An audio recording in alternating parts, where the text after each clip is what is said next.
కీర్తన 33వ. ఆయన నా కాళ్ళు జింక కాళ్ళ వలె చేయుచున్నాడు,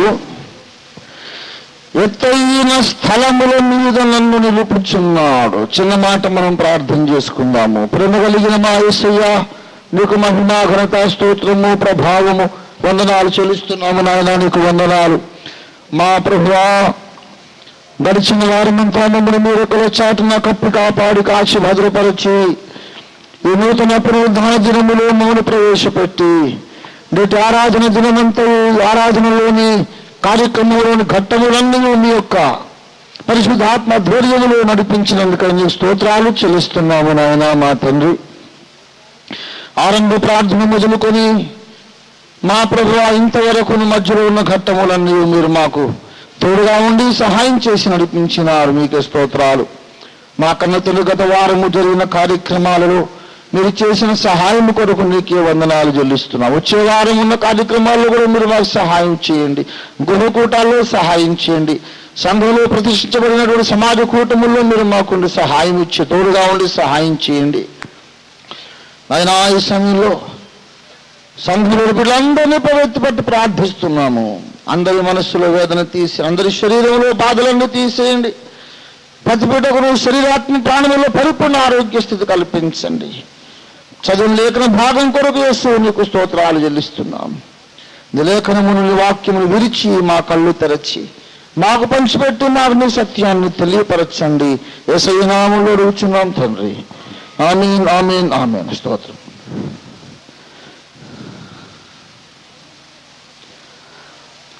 ప్రభునందు నాకు అత్యంత ప్రియులారా,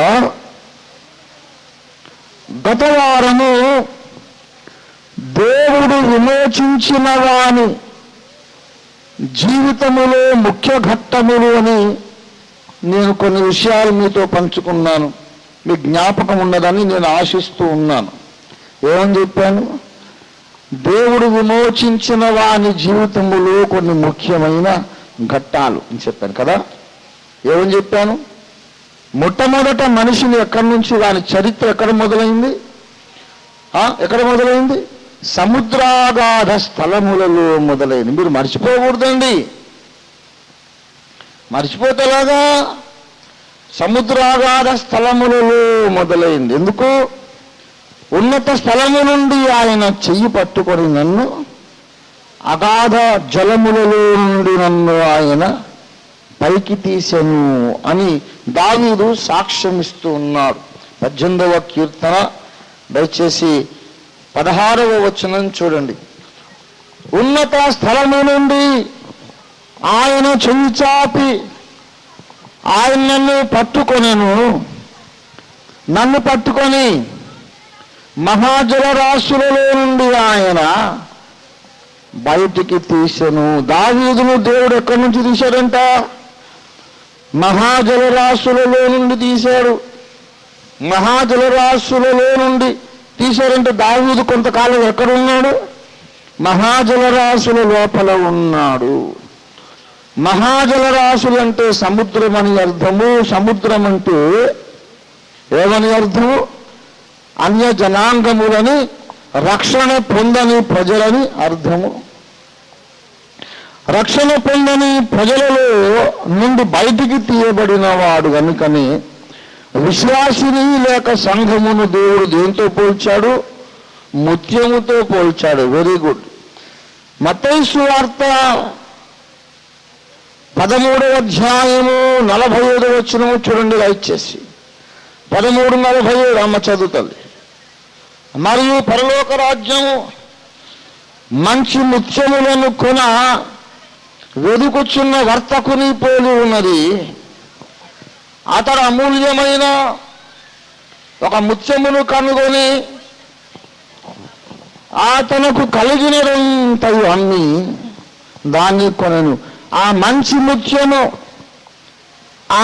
ముత్యము ఎంత విలువైనది అంటే ఆ వర్తకుడు దాన్ని చూసి ఏమనుకున్నాడు?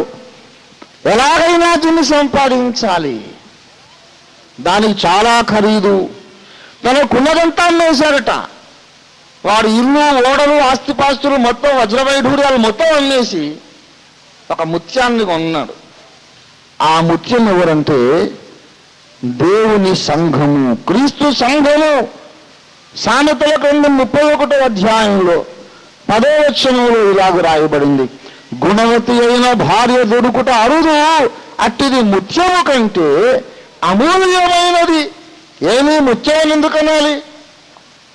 వజ్రము కంటే అమూల్యమైనది అనొచ్చు కదా, బంగారము కంటే అమూల్యమైనది అనొచ్చు కదా. ముత్యాల కంటే వజ్రాలే విలువైనవి. ముత్యాల విలువ తక్కువ, వజ్రాల విలువ ఎక్కువ. కానీ దేవుడు సంఘమును వజ్రాలతో పోల్చలేదు. దేంతో పోల్చాడు? ముత్యముతో పోల్చాడు. కారణం ఏమిటంటే ముత్యాలు సముద్ర అగాధములో నుండి తీయబడుచున్నవి. ముత్యాలు అగాధ జలములలో నుండి, విస్తార జలములలో నుండి తీయబడుచున్నవి. నీళ్లలో నుండి మోషే తీయబడినవాడు కదా, దావీదు నీళ్లలో నుండి తీయబడ్డానని సాక్ష్యం చెబుతున్నాడు. కనుక ఈ ముత్యము అనేది విశ్వాసికి సూచన, తర్వాత సంఘానికి సూచన. ఈ సంఘము కొరకు యేసయ్య తనకున్నదంతా వదులుకొని తన్ను తాను వృత్తునిగా చేసుకున్నట్టు. దేవుని స్తోత్రం కలుగును గాక. హల్లెలూయా, హల్లెలూయా. అంతా పోగొట్టుకొని ఏం సంపాదించావు యేసయ్య? అన్నీ పోగొట్టుకున్నావు దేనికోసం అంటే ఇదిగో ఈమె కోసం అని సంఘమును చూపిస్తాడు. ఈ సంఘమును సంపాదించుకోవడానికి నా కిరీటం, సింహాసనం, దైవ సమానత్వం అన్నీ వదులుకున్నాను, సంఘమును సంపాదించాను. అంత విలువ ఆయనకి. సంఘం అంటే అంత ఇష్టము, అంత విలువైనదిగా ఆయన ఎంచుతున్నాడు. దేవుని బిడలారా,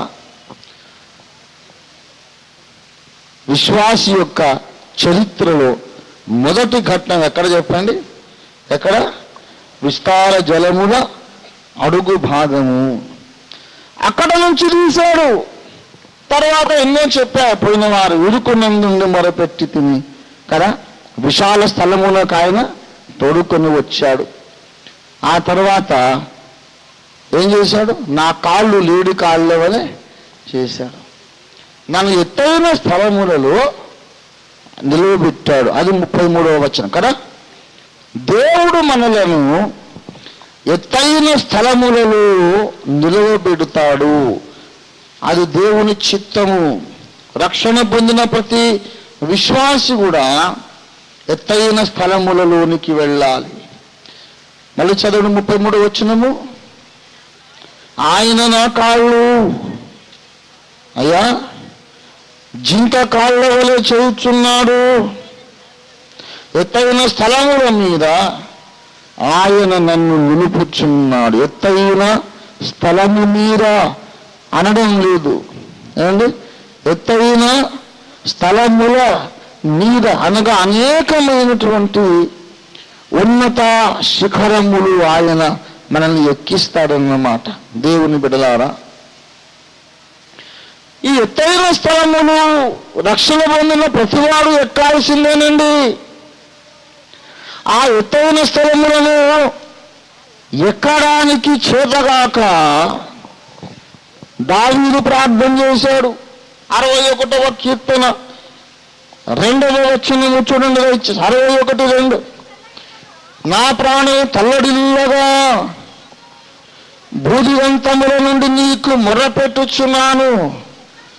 నేను ఎక్కలేనంత ఎత్తైన కొండ మీదికి నన్ను ఎక్కించుము.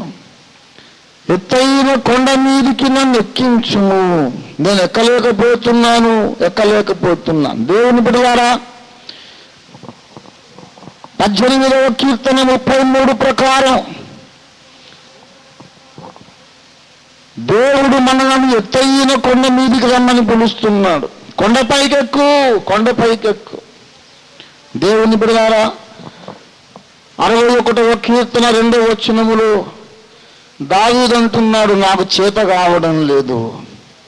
కొండపైకి ఎక్కమన్నావు నాయన, నాకేమో చేత కావడం లేదు అని మొర్ర పెట్టుకుంటున్నాడు దావీదు. నిర్గమాకాండము 34వ అధ్యాయము దయచేసి 2వ వచనము చదవండి దయచేసి. 34 2వ వచనం. అమ్మా, ఉదయమునకు నీవు సిద్ధపడి ఉదయమున సీనాయి కొండ ఎక్కి అక్కడ శిఖరము మీద నా సన్నిధిలో నిలిచి ఉండుము. కొండపైకెక్కాలి, కొండపైకెక్కాలి. దేవుని పిలుపు, ఇది దేవుని పిలుపు. 24వ అధ్యాయం నిర్గమకాండము 12వ వచనం కూడా చూడండి దయచేసి. అప్పుడు యెహోవా మోషేతో ఇట్లా నేను, నీవు కొండ ఎక్కి నా యొద్దకు వచ్చి అచ్చట ఉండుము. చాలు చాలు చాలు. కొండపైకి ఎక్కు, కొండపైకి ఎక్కు. దయచేసి గమనించాలి, 2 మాటలు ఉన్నాయి అక్కడ. కొండ ఎక్కి నా యొద్దకు వచ్చి అచ్చట ఉండుము అన్నాడు. కొండ ఎక్కి నా యొద్దకు వచ్చి అనగా కొండ శిఖరము యొక్క పేరు, కొండ శిఖరము యొక్క అర్థం ఏమిటనగా దేవుని సన్నిధి అని అర్థం. కొండ శిఖరం అనగా అర్థం ఏమిటి? దేవుని సన్నిధి.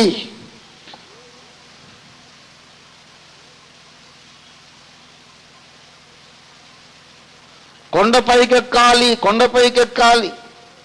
కొండపైకెక్కి నా యొద్దకు వచ్చి. ఒక మాటను మిమ్మల్ని అడుగుతారు, ఆకాశ మహాకాశములు దాటి ఇక్కడి దాకా వచ్చిన దేవుడు ఈ కాస్త కూడా దిగి భూమి మీదకి రాలేడా? ఎన్నో గ్రహమండలాలు దాటి ఆకాశ మహాకాశములు దాటి సీనాయి కొండ శిఖరం మీదకు వచ్చాడు. ఆకాశ దిగరాడే స్వామి, మమ్మల్ని లెక్కమంటే ఏమిటి? ఎక్కుటే సులభమా, దిగుటే సులభమా? అందులో దిగుట నీకు ప్రాక్టీస్ అయినాయి. అంత దూరము వచ్చితివి కదా, ఈ కాస్త కూడా దిగరాదు, పైకెక్కుమని మమ్మల్ని అంటే ఏంటి? కాస్త వచ్చేసాయి, కాస్త ప్లీజ్ వచ్చేసాయి. ఒకసారి భార్య భర్త ఇద్దరు మాట్లాడుకుంటున్నారు, ఇట్లా అంటున్నాడు ఆయన. ఆమె నువ్వేరా అంటుంది, నువ్వు రా అంటుంది. ఆమె నువ్వు రా అంటుంది, రా రా ఇద్దరు.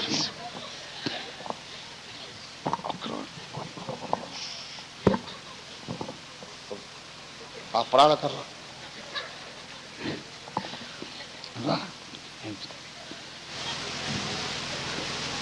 అట్లా ఉంది వ్యవహారం. దేవుడేమో నువ్వు రా అంటే మనిషి ఏమో లేదు నువ్వే రా. మన దేవుని మాట వినాలా, దేవుడు మన మాట వింటాడా? అరే నోరు మూసుకొని కొండెక్కు, కొండెక్కితే దేవుడు దొరుకుతాడు. అక్కడి నుంచి వచ్చిన దేవుడు ఈ కాస్త రాలేక కాదండి. ఎందుకు ఎక్కమంటున్నాడంటే కొంతలో కొంత మేరకైనా నీవు లోకమునకు దూరము కాకుండా దేవుని సన్నిధిలోకి రాలేవు. ఆ పాఠం నేర్పడానికి ఎట్లా అంటున్నాడు? రమ్మంటే ఆయన రాగలడు. ఎందుకు రాలేడు? కోట్ల మైళ్ళు దిగొచ్చాడు, ఒక ఫర్లాంగ్ దిగలేడా? దేవుని సన్నిధిలోకి రావాలంటే లోకానికి దూరం కావాలి, శరీర సంబంధమైన బంధుత్వాలకు దూరం కావాలి, లోక స్నేహాలకు దూరం కావాలి, లోక ఆకర్షణలకు దూరం కావాలి. ఈ లోకములో ఉన్నటువంటి ఆకర్షణీయమైన సుఖములకు దూరం కావాలి. లోకము నుండి నీవు వేరు కాకుండా నీకు దేవుడు దొరకడు. అంత దూరం వచ్చావు నాయన, ఈ కాస్త దిగరాదు అంటే లేదురా బాబు. You have to sacrifice certain things in your life. నీ జీవితంలో కొన్ని విషయాలను త్యాగం చేయాలి. కొంతమంది ఏమనుకుంటున్నారంటే లోకాన్ని గట్టిగా ఆవరించుకొని స్తోత్రం స్తోత్రం యేసురక్తం చేయాలంటే దేవుడు వింటాడేమో అనుకుంటున్నారు. అలా జరగదు జరగదు జరగదు. కొంతమంది అతి తెలివి కాదండి, అన్నీ కావాలి, ఈ లోకం కావాలి, దేవుడు కావాలి, అలా ఎప్పటికీ దొరకదు. నీ జీవితంలో నీకేదో విగ్రహం ఉంది, దాన్ని వదులుకోవాలంతే. ఏదో వదులుకోవాలి, ఏది వదులుకోకుండా దేవుడు ఎక్కడ దొరుకుతాడు? కింద భార్య ఉంది, పిల్లలు ఉన్నారు, ఆస్తిపాస్తులు ఉన్నాయి, పలుకుబడి ఉంది, అభిమానులు ఉన్నారు. వదిలే వచ్చే కొండపైకి ఎక్కువ, కొండపైకి ఎక్కువ. కొండ మీద దేవుడు ఉన్నాడు. కొండ మీద దేవుడు ఎందుకు ఉన్నాడంటే కొండ ఎక్కే అనుభవము, అడుగు తీసి అడుగు వేస్తున్న కొద్దీ అంతకంతకు అంతకంతకు లోకమేమో దూరం అయిపోతా ఉంటుంది. నేను మీకు మాట చెబుతున్నాను, అసలైన ప్రార్థనా జీవితం నీకు నేర్పించక ముందు నిన్ను దేవుడు శరీర సంబంధమైన మనుషులకు కార్యాలకు దూరము చేస్తాడు. ఇదొక నిత్య సత్యము. ఏదో ఒకటి పొరపుచ్చాలు వస్తాయి, ఏదో ఒకటి వస్తుంది, అగాధం ఏర్పడుతుంది. Unless you are detached from the world, detached from the flesh, you cannot go closer to God. Detachment ఇక్కడ జరగాలి, కొంచెమైనా డీలింక్ జరగాలి. ఎక్కడ లింకులు అక్కడ గట్టిగా పెట్టుకొని నువ్వే రా ఇక్కడికి అంటే రాడా ఆయన. దేవుని సన్నిధిని ఎంత ప్రేమిస్తున్నావో, దేవుని ముఖదర్శనాన్ని ఎంతగా కోరుకుంటున్నావో దేవుడు పరీక్షిస్తాడు ముందు. అవన్నీ వదులుకొనిరా, నేను మాట్లాడతానంటాడు. ఏ వదులుకొని నాయన ఇలాగే ఉంటాను, నువ్వు ఇక్కడికి వచ్చి మాట్లాడు. వీళ్ళు కూడా వింటారు కదా, నువ్వు మాట్లాడు, అందరికీ ఆశీర్వాదం, నువ్వు లోకమును ప్రేమించిన దేవుడు కదా అని అంటే అదంతా కాదురా పిచ్చోడా, నేను నీతో మాట్లాడాలంటే నువ్వు వాళ్ళందరూ వదిలేసి రావాలి.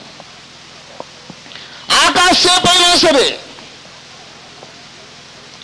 భార్య పిల్లలు దేవుడు ఇచ్చిన వాళ్ళే, అదేం పాపం కాదు.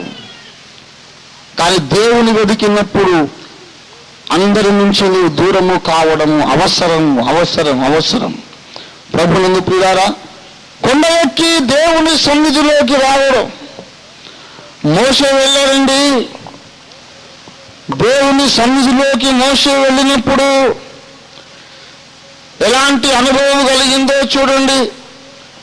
అక్కడ అతడు 40 దివారాత్రములుండ. నిర్గమకాండము 34వ అధ్యాయము 28వ వచనం చూడండి దయచేసి.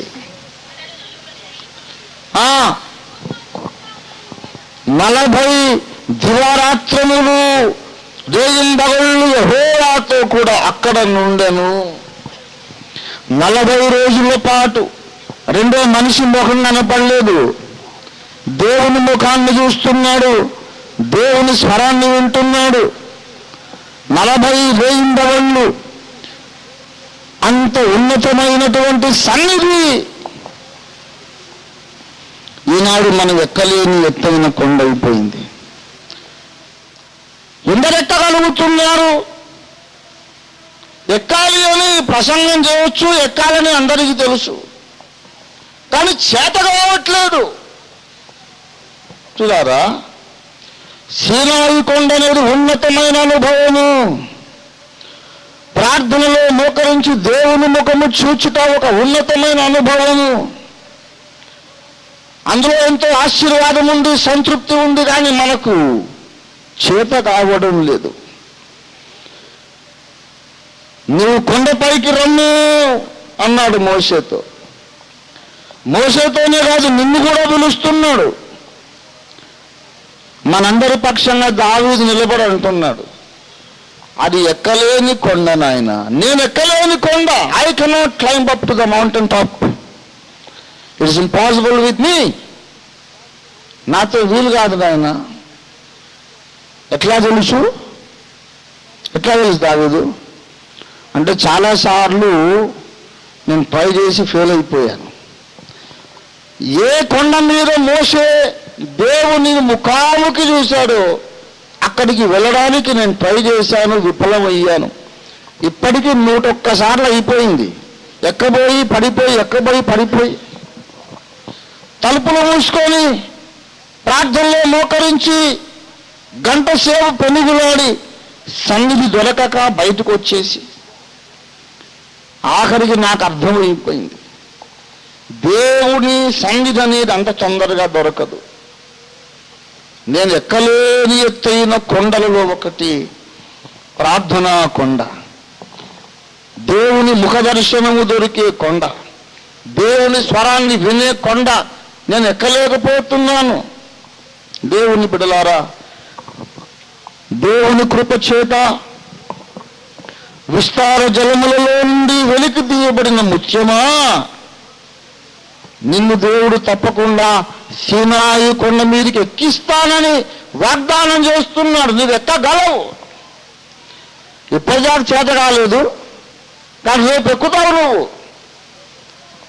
ఎందుకంటే మనం ఎక్కలేని కొండ మీదికి, ఎక్కలేని పర్వతము మీదికి మనల్ని ఎక్కించడానికి యేసు ఈ భూమి మీద అవతారం ఎత్తాడు. యేసు ప్రభు ఎందుకు వచ్చాడు? కొండ మీదకి ఎక్కించడానికే.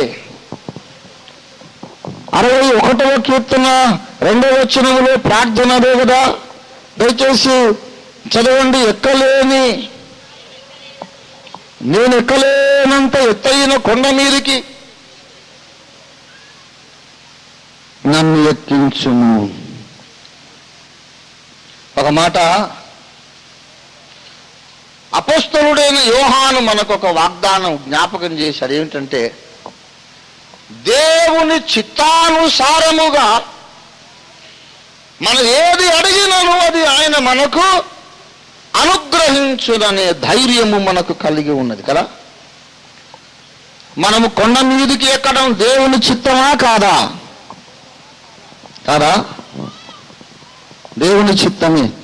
కొండ ఎక్కి నా వద్ద ఉండున్నావు అని దేవుడు అన్నాడా లేదా? దేవుడు అన్నాడు కనుక మనము కొండ ఎక్కుట దేవుని చిత్తం. ఎక్కలేని ఎత్తైన కొండపైకి నన్ను ఎక్కించుమని ప్రార్థన, దేవుని చిత్తానుసారమైన ప్రార్థన. దేవుని చిత్తానుసారం మనం ఏదడిగినా ఆయన మనకు ఇస్తాడు. గనక దాన్ని బట్టి నమ్ముదాం. ప్రభువా, సీనాయి కొండ మీదికి నేనెక్కుట నీ చిత్తమే గనుక కొంచెం ఆలస్యమైనా నన్ను ఎక్కించు తండ్రి. నీవు నన్ను తప్పక ఎక్కిస్తావని మనం నమ్ముదాం. ఆయనకు చెప్పుదాం, దేవా నేను ఎక్కలేను కానీ నీవు నన్ను ఎక్కిస్తే తప్పక ప్రార్థన కొండ నేను ఎక్కుతాను. ప్రార్థనా కొండ మీదికి చాలా తక్కువ మంది క్రైస్తవులు ఎక్కారండి. నిజమైన ప్రార్థనా కొండ మీదకి ఎక్కిన వాడి లక్షణాలే వేరు. మొట్టమొదటి విషయం, ప్రార్థన కొండ మీదకి ఎక్కిన వాని రూపము మారిపోతుంది. మోకరిస్తున్నాం, ఉపవాస దినాలు ప్రతిష్ఠించుకుంటున్నాం, ప్రార్థన చేస్తున్నాం, ఆరాధన చేస్తున్నాం. కానీ విచారకరమైన విషయం, ఇప్పటిదాకా మనలో చాలామంది ప్రార్థనా కొండ ఎక్కలేదు. ప్రార్థనా కొండ కనుక మనం ఎక్కి ఉంటే తప్పకుండా విధిగా మనలో జరిగే అనుభవం రూపాంతరం. చూడనక్కర్లేదు, మనకు తెలుసు కదా మోషేకి ఏం జరిగిందో. నిర్గమాకాండం 34వ అధ్యాయము 29వ వచనం చూడండి. మోషే సీనాయి కొండ దిగుచుండగా శాసనములు గల 2 పలకలు అతని చేతిలో ఉండెను. అతడు ఆ కొండ దిగుచుండగా ఆయన అతనితో మాట్లాడుచుండగా తన ముఖచర్మము ప్రకాశించిన సంగతి మోషేకు తెలిసి ఉండలేదు. ముఖరూపము మారిపోయిందండి, ముఖంలోకి వెలుగొచ్చింది. ముఖ చర్మము ప్రకాశించిందట. 30వ వచనం చూడండి. అహరోను ఇశ్రాయేలీయులందరూ మోషేను చూసినప్పుడు అతని ముఖ చర్మము ప్రకాశించును గనుక వారు అతన్ని సమీపించ భయపడ్డారు, వెరచిరి, భయం వేసిందట. ప్రార్థనలో నిజముగా మోకరిస్తే ఒక విషయం చెబుతున్నాను, రూపాంతర అనుభవం కలుగుతుంది. రూపాంతరము కలిగించేదే అసలైన ప్రార్థన. గంటల తరబడి ప్రార్థన చేసాము, రూపం మారలేదు. ఎక్కడో లోపం ఉంది, ఎక్కడో లోపం ఉంది. Prayer essentially will and shall and must bring transformation. Real prayer will always result in transformation. తప్పకుండా వ్యక్తిత్వము మారాలి, అసలు మారిపోతుందండి. రూపాంతరం అంటే ఈ శరీరములోని ముఖ రూపాంతరము మాత్రమే కాదు, అంతరంగ పురుషుని రూపాంతరం. రోమాపత్రిక 12వ అధ్యాయము 2వ వచనం చూడండి. మీరు ఈ లోక మర్యాదను అనుసరింపక ఉత్తమమును అనుకూలమున ఉన్న దేవుని చిత్తమేదో పరీక్షించి తెలుసుకొనున్నట్లు మీ మనస్సు మారి నూతన మగుట వలన రూపాంతరము పొందుడి. దేవుని బిడ్డలారా, రక్షణ పొందిన రోజు ఉన్నట్లు ఒక సంవత్సరం అయ్యాక మనం ఉండొద్దు. పోయిన సంవత్సరం ఉన్నట్లుగా ఈ సంవత్సరం ఉండొద్దు. 2003లో ఉన్న నీకు 2005లో బ్రతుకున్న నీకు ఏమన్నా డిఫరెన్స్ ఉందా? నీ మాట తీరులో భేదం ఉందా? నీ ఆలోచనలో భేదం ఉందా? నీ ప్రవర్తనలో ఏమన్నా భేదం వచ్చిందా? రాకపోతే కొండెక్కనట్టే.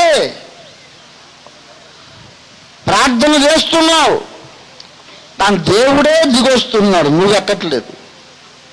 దేవుని కృపను బట్టి నీవున్న చోటుకి ఆయన వస్తున్నాడు, కానీ కొంచెము నీ పైకి ఎక్కడానికి ప్రయత్నం చేయడం లేదు. కొండపైకి ఎక్కడములో అలసట ఉంది. ఎందుకో తెలుసా? అది భూమి ఆకర్షణకు విరుద్ధమైన ప్రక్రియ. కొండ ఎక్కడం అనే క్రియ దేనికి విరోధం? ప్రకృతికి విరోధం. న్యాచురల్ ఫోర్సెస్ అన్ని కిందికి లాగుతుంటాయి, నేను పైకి వెళ్తున్నాను. అందుకొరకు ఏమవుతుంది? దేహము అలసిపోతుంది. పైకి ఎక్కడం అలసిపోయి చాలామంది ఎక్కలేరని దేవుడు కిందికే వచ్చి మాట్లాడతాడు. నువ్వు ఉన్నకాడే ఉండు, నేను మాట్లాడతాడు, కానీ రూపాంతరం జరగదు. మాట్లాడతాడు, కానీ మనిషి ఉన్నట్టే ఉంటాడు. వీడు ఎప్పుడు మాట్లాడాలంటే ఇక్కడ పైన కలుసుకోవాలి. దేవుని బిడ్డలారా, మనం పైకెక్కినప్పుడు టోటల్లీ మన మనస్సు మారిపోతుంది, ఆలోచన మారిపోతుంది.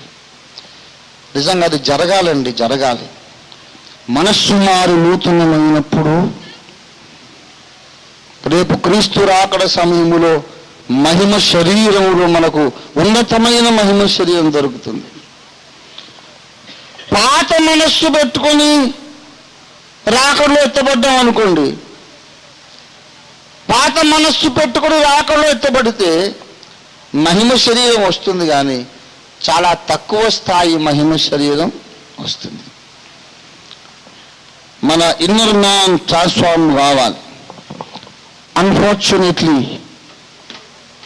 the Christian society is yet to experience the real transformation. ఈనాటికి క్రైస్తవ సమాజం మారలేదు. ఒకవేళ మార్పు చెందిన మనిషి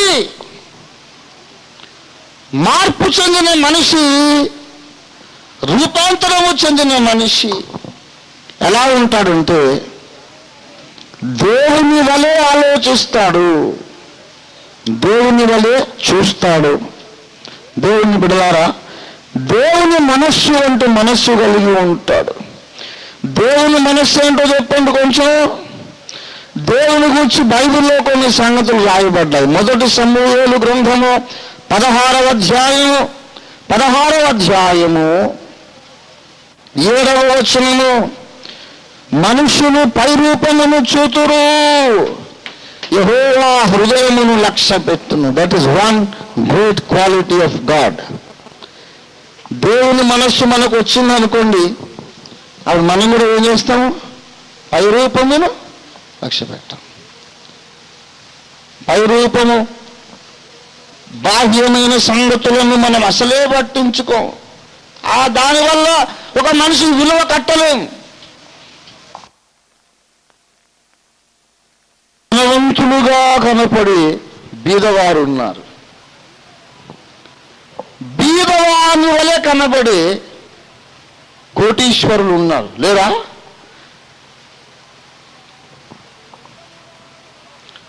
అందముగా కనబడి రోగాల పుట్టలు ఉన్నారు. పైరూపం అంతా ఏమి అనాకారిగా ఉండేవాళ్ళు చాలా ఆరోగ్యవంతులుగా ఉన్నారు.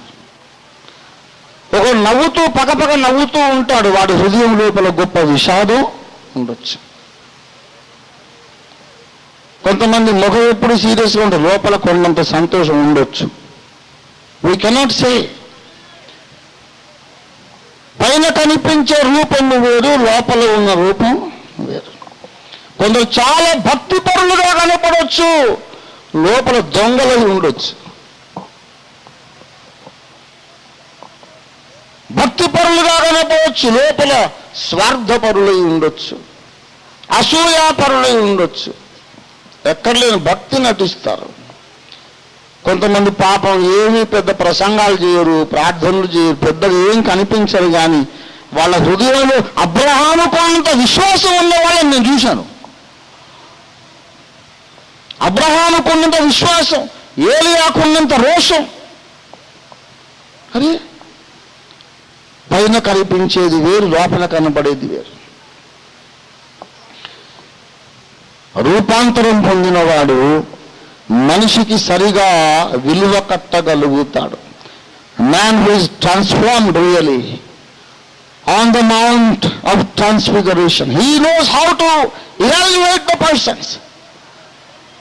వీడు పప్పులో కాలేడు తెలుసు, ఇతడు అందరినీ గ్రహించగలుగుతాడు, అన్నిటినీ వివేచించగలుగుతాడు. దేవుని స్తోత్రం కలుగును గాక. హల్లెలూయా. దేవుని బిడ్డలారా, నీవు నేను మనమందరం ఆ కొండ మీదకి ఎక్కాలి. కొండపైకి రా. నన్ను రమ్మంటావా? నేను వస్తాను బాబు నీ దగ్గరికి, కానీ ఊరికే మాట్లాడుకొని పోవటమే తప్ప నీకు రూపాంతరం రాదు. ప్రకృతికి విరుద్ధంగా నువ్వు నడిచి పైకి వచ్చినప్పుడు, కొంచెం కష్టపడినప్పుడు నేను నిన్ను ట్రాన్స్ఫార్మ్ చేయగలుగుతాను. పైకి రా, కొండపైకి రా. వదిలే తండ్రి బద్ధకంగా ఉందంటే నీ కర్మ అని కిందికి వచ్చి మాట్లాడతాడు. మనం పైకెక్కాలి. మనం పైకెక్కినప్పుడు ఆ కొండ మీద ప్రభువు యొక్క ముఖ దర్శనము చూసి ఇంకొక విషయం అంటాడు. కొండపైకి ఎక్కు, 3 మాటలు చెప్పారు అక్కడ. కొండపైకి ఎక్కి 24:12 కొండపైకి ఎక్కుము, నా యొద్దకు వచ్చి అక్కడ ఉండుము అన్నాడు. Stay there for some time. You have to stay there in the presence of God for some time. కొండపైకి ఎక్కాలి, తర్వాత దేవుని వద్దకు రావాలి, తర్వాత అచ్చట ఉండాలి. అంటే నేను ఒక ఉదాహరణ చెప్తాను. మండుతున్న పొయ్యిలో ఒక ఎండిపోయిన కట్టె చటుక్కున్న ఒక క్షణం అరక్షణం అలా పెట్టి తీసేసాం అనుకోండి, ఏమవుతుంది? ఏమేం కాదు. ఏమవుతుంది? అదేమైనా అగ్గిపుల్ల బగ్గును అంటుకోవడానికి? అగ్గిపుల్ల అయితే ఆ వేడి తగలగానే సగదగగా బొగ్గుమని అంటుకుంటుంది. ఎందుకంటే అలా పెట్టి తీసేసావు అనుకోండి, ఏమవదు. దాంట్లో పెట్టాలా వదిలేయాలి కొంచెం కాసేపు. ఆ అగ్ని ఈ కట్టెకు అంటుకోవడానికి కాస్త టైం పడుతుంది. చాలా టైం అయిన తర్వాత అప్పుడు ఆ కట్టెను కాస్త తీసి చూసినా ఆ కట్టె కూడా మండుతూ ఉంటుంది. కమ్మరిలాని కొలిమి, దాంట్లో ఇనుము పెట్టాడు. ఏమండి, అలా పెట్టగానే తీసాడు కూడా ఏమవుతుంది? ఏం కాదు.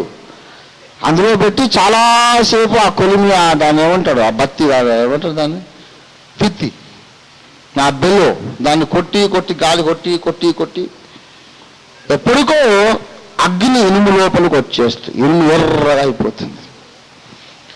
ప్రారంభములో అగ్నిలో ఇనుము ఉన్నది. చాలాసేపు అయ్యాక ఇనుములో అగ్ని ఉంది. దేవుని స్తోత్రం కలుగును గాక. నువ్వు మోకరించిన మొదటి క్షణం దేవుని సన్నిధిలో నీవు ఉన్నావు. ఒక 1000 క్షణాలు అయిన తర్వాత నీలో దేవుని సన్నిధి ఉంటుంది. దేవుని స్తోత్రం కలుగును గాక. రివర్స్ అయిపోద్ది కథ. మనం దేవుని దగ్గరే ఉంటాం, దేవుడే వచ్చి మన లోపల ఉంటాడు. It takes time. అందుకే నా యుద్ధ ఉండు అన్నాడు. అంటే in separated condition you have to stay for a long time. భూమికి దూరముగా చాలా కాలం ఉండాలి. తక్కువ ఎక్కడ దిగేసేయడం కాదు. చాలాసేపు భూమికి దూరముగా ఉండగలిగితే అప్పుడు దేవుని అగ్ని నీ లోపలికి వచ్చేస్తుంది. అయితే ఇది ఎక్కలేకపోతున్నాం. చెప్పుకోవడం అందంగా ఉంటుంది, చేయడం చాలా కష్టం. I know it's very difficult, but I know it's very blessed experience. ఇది చాలా కష్టము, కానీ చాలా ఆశీర్వాదకరం. దేవుని స్తోత్రం కలుగును గాక. గనుక ప్రియులారా, ఎత్తైన స్థలములలో ఆయన మనలను నిలవబెడతాడు. దేవుడు మనకు చేస్తున్న వాగ్దానం 18వ కీర్తన 33లో ఏమన్నాడంటే, ఎత్తైన స్థలములలో ఆయన నన్ను నిలవబెట్టుచున్నాడు. ఎవరు చేసే కార్యం ఇది? దేవుడు చేయగలిగిన కార్యం, దేవుడు చేయాల్సిన కార్యం. ఈ మధ్యాహ్న వేళ మనం దేవుణ్ణి అడుగుదాం, ప్రభువా ఎత్తైన స్థలములలో నీవే నన్ను నిలబెట్టు నాయన. సీనాయి కొండ మీదికి నన్ను నీవే ఎక్కించు. ఈ లోకపు ఆకర్షణను గెలిచి విరోధముగా లోకానికి దూరంగా ప్రయాణించి నీ సన్నిధికి వచ్చి చాలా కాలము నీ దగ్గర ఉండడం నాకు నేర్పించు నాయన. మామూలు ప్రార్థన కాదు, ప్రార్థనలో ఎన్నో మెట్లున్నాయి. పసిపిల్లలు చేసే ప్రార్థన వేరు,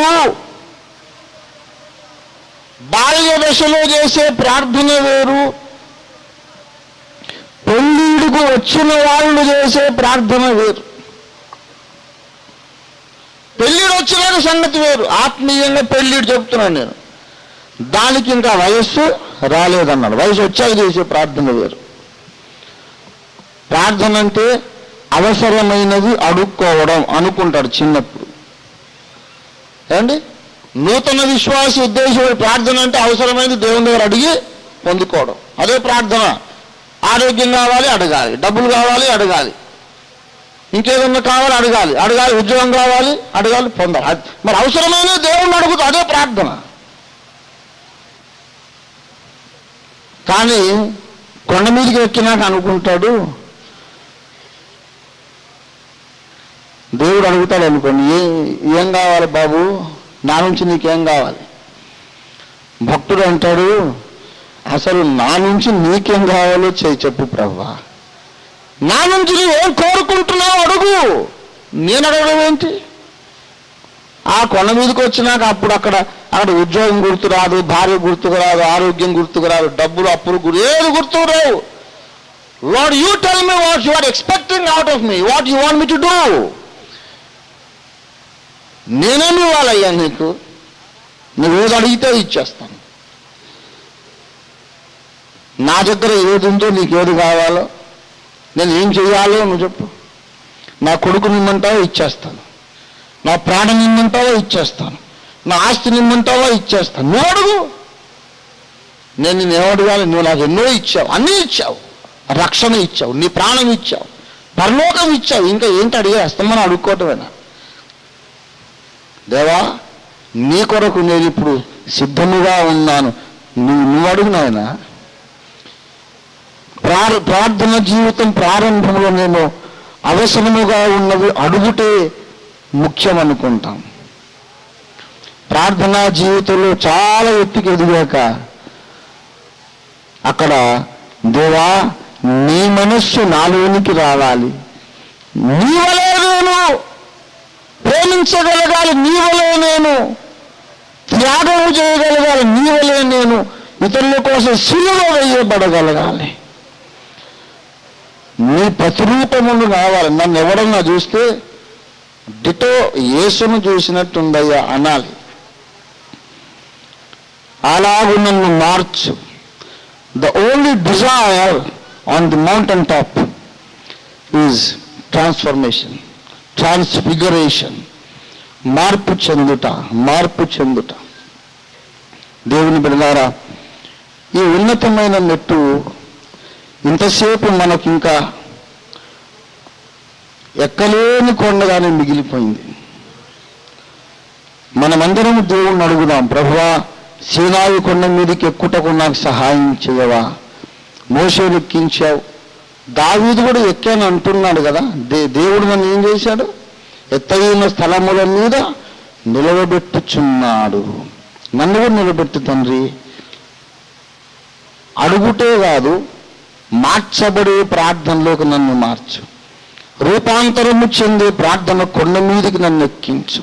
ప్రార్థనలో ఇంకొక మెట్టు మీదకి ఎక్కగోరుచున్నా, నన్ను ఎక్కించమని మనం ప్రార్థన చేసుకున్నాం. అందరూ తలలో వంచుదాం. దేవుని సన్నిధిలో దేవుని కృపను మనం ఆశ్రయిద్దాం.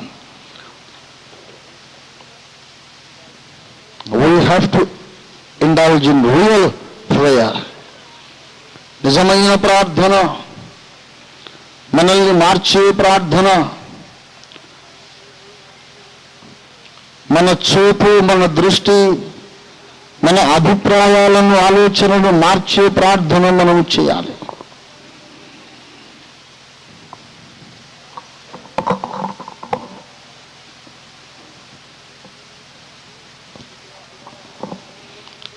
సముద్ర అగాధ జలములలో నుండి దేవుడు నిన్ను ఎందుకు పైకి తీశాడో తెలుసా? నిన్ను సీనాయి కొండ ఎక్కించడానికే నిన్ను రక్షించాడు. పరలోక వర్తకుడు యేసునాథుడు తనకున్నదంతా అమ్మేసి ఎందుకు నిన్ను కొన్నాడో తెలుసా? తన వలే నిన్ను మార్చడానికి, యేసు వలే నిన్ను మార్చడానికి. That is the very purpose of God behind your salvation. That is the reason for which He saved you. He redeemed you. He has redeemed you so that He can transform you into His image. యేసుకు ప్రతిరూపముగా నువ్వు మారాలని నిన్ను ఆయన రక్షించాడు. యేసు ప్రతిబింబముగా మారాలని నిన్ను ఆయన రక్షించాడు. యేసుకు ఒక జెరాక్స్ కాపీగా మారాలని నిన్ను రక్షించాడు. మారలేకపోతే మన బ్రతికెందుకు, ఇంకా రక్షణ ఎందుకు? ఇంకా దేవుని కృపను మనం వ్యర్థం చేసుకోవద్దు. దేవా, నన్ను మార్చు, నన్ను మార్చు, నన్ను మార్చు, నన్ను మార్చు. ఇంకా నువ్వు నాతో మాట్లాడు. ఇంకా నాలో నీకు ఇష్టము కాని విషయాలు ఏమిటో నాకు తెలియచేయి. నన్ను మార్చు తండ్రి. మోషే ముఖ రూపము మారింది. నా అంతరంగ పురుషుడు అలాగే మారుటకు సహాయం చేయండి. నేను దేవుని సన్నిధిలో ఉన్నట్లు స్పష్టమైన తేడా లోకానికి తెలిసి వచ్చినట్లు నన్ను మార్చు నాయన. లోకము నన్ను చూడగానే ఇతడు దేవుని సన్నిధిలో ఉండి వచ్చాడని లోకం తెలుసుకునేటట్లు నన్ను మార్చు తండ్రి. అందరం ప్రార్థన చేద్దాం. నేను కూడా ప్రార్థిస్తున్నాను. అందరమే ప్రార్థన చేద్దాం. ఇక్కడ ఎవరికి మినహాయింపు లేదు. దేవుని సింహాసనం ఎదుట ఎవరికి మినహాయింపు లేదు. దేవా నన్ను మార్చు, నన్ను మార్చు, నన్ను మార్చని అడుగుదాం. నువ్వు మారాలి సోదరుడా, సోదరి, నువ్వు మారాలమ్మా. నువ్వు యేసును పోలి నడవగలగాలి, యేసును పోలి మాట్లాడగలగాలి, యేసు వలె క్షమించగలగాలి, యేసు వలె ప్రేమించగలగాలి, యేసు దగ్గర ఉండి యేసు వలె మారాలి. కొండ మీద ప్రార్థన చేద్దాం. యేసును మన లెవెల్కు దింపే ప్రార్థన కాదు, యేసు లెవెల్కు మనం ఎక్కే ప్రార్థన చేద్దాం. హల్లెలూయా, హల్లెలూయా. యేసు ఆకారమందు మనుష్యుడిగా కనబడ్డాడు, కానీ దేవుని సన్నిధిలో గడిపి మామూలు నరమాత్రుడే దేవుని ముఖములాగా తన ముఖాన్ని ప్రకాశింపజేసుకున్నాడు. మనము దైవ రూపంలోకి మారాలని యేసు మానవ రూపంలోకి వచ్చాడు. దేవా నన్ను మార్చని ప్రార్థన చేద్దాం. అందరమును చేతులెత్తి ప్రభువా నన్ను కరుణించు తండ్రి అని ప్రార్థన చేద్దాం. ఓ హల్లెలూయా, హల్లెలూయా, హల్లెలూయా, హల్లెలూయా. ప్రేమ కలిగిన మా మహాపరిశుద్ధ ప్రభువా, మా ఆత్మీయ జీవితంలో గొప్ప లోపముందని ఒప్పుకొనుచున్నాను. ప్రభువా, మేమెన్నో అడిగాం, మీరెన్నో మాకు ఇచ్చారు తండ్రి. ప్రార్థన మేము అసలే చేయలేదని కాదు, ఎన్నో ఈవులు అడిగి పొందాం, బహుమానాలు అడిగి పొందాం, ఎన్నో అక్కరలు తీర్చుకున్నాం. నీవు మమ్మల్ని పోషిస్తున్నావయ్యా. ప్రార్థన చేస్తూనే ఉన్నాం, ప్రార్థన మీరు వింటూనే ఉన్నారు, మమ్మల్ని నడిపిస్తూనే ఉన్నారు. కానీ ముఖ చర్మము ప్రకాశించే ప్రార్థన మేము ఇంకా చేయలేదు నాయన. రూపాంతరము చెందించే ప్రార్థన మేము ఇంకా చేయలేదు నాయన. ప్రార్థనలు ఆ మెట్టు మీదకి ఇంకా మేము ఎక్కలేదని ఒప్పుకుంటున్నాము. ఎంతో ప్రార్థించాము, ఎన్నో పొందాము, కానీ రూపాంతరం ఇంకా మాకు రాలేదు. యేసు రూపము మాకు రాలేదు, యేసు మనస్సు మాకు రాలేదు. మరి కాస్త పైకెక్కించండి నాయన, ఇంకో కొండపైకి ఎక్కించండి ప్రభువా. సినాయి కొండ మీదకి మమ్మల్ని ఎక్కించండి ప్రభువా, సహాయం చేయండి. చేరవచ్చిన వారందరూ హృదయములు నీ మాటలు అగ్ని వలె మండించుచు, గుండెలు మండించుచు ఇప్పుడు మమ్మల్ని ఇంటికి తీసుకుని వెళ్ళండి. వచ్చే వారం అంతా కూడా ప్రభువా నీ మాటలు మేము ధ్యానించచ్చు, సినాయి కొండ మీద మోకాళ్ళుని గడిపి ప్రకాశించుచున్న ముఖములతో వచ్చే వారం ఇక్కడ తిరిగి ప్రత్యక్షమవుటకు సహాయం చేయండి. మీరు పంపిన వాక్యం కొరకు నీకు స్తోత్రములు. యేసు స్వామి నీ పాదాలకు వందనాలు. పరమ తండ్రి నీకు స్తోత్రాలు. పరిశుద్ధాత్మ నీకు వందనాలు.